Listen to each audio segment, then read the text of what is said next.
Konflik Rusia dan Ukraina belum menunjukkan tanda-tanda usai. Pada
Now what is happening is that there is an incremental effort beginning with the regime change in Ukraine in 2014, to bring Ukraine into NATO. If Ukraine ever becomes a NATO member state, then Russia will have NATO on its very border. NATO's missiles, nuclear-armed missiles, can hit Moscow in a matter of minutes.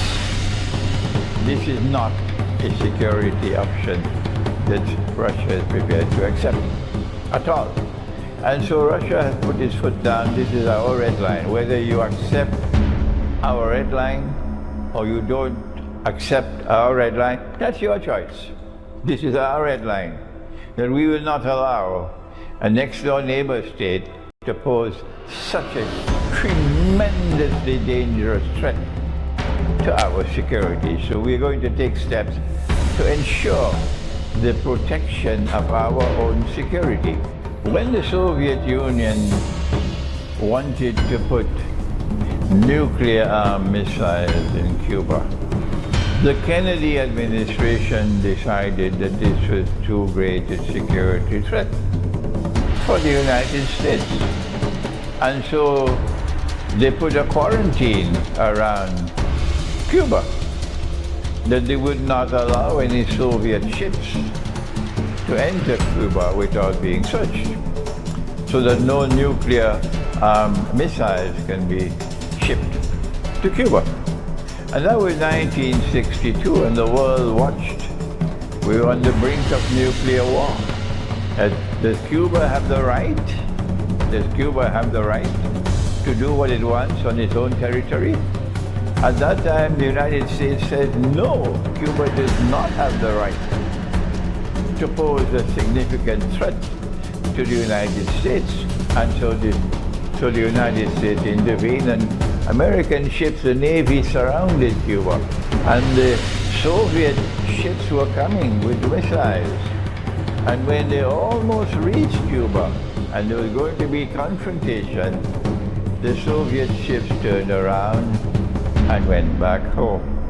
And so nuclear war was averted. Let us remind all those who are beating the drums, for Ukraine, let us remind you, if you need to be reminded, that in the same way that the United States expresses concern for its own security and would not allow Cuba to have nuclear missiles that could reach the United States, similarly, Russia has to be recognized to have a right to protect its own security. It is a superpower. It's the most powerful military power in the world today. And so that is the moral argument and the political argument for those who say, no, Ukraine has the right to do what Ukraine wants to do. Well, fine. You cross the red line and you see what's going to happen. Russia is not going to back down. This is the first point I want to mention to you. So if these fools with a capital F in NATO decides to continue on this foolish path, they will take mankind to nuclear war, and they're the ones to be blamed for it.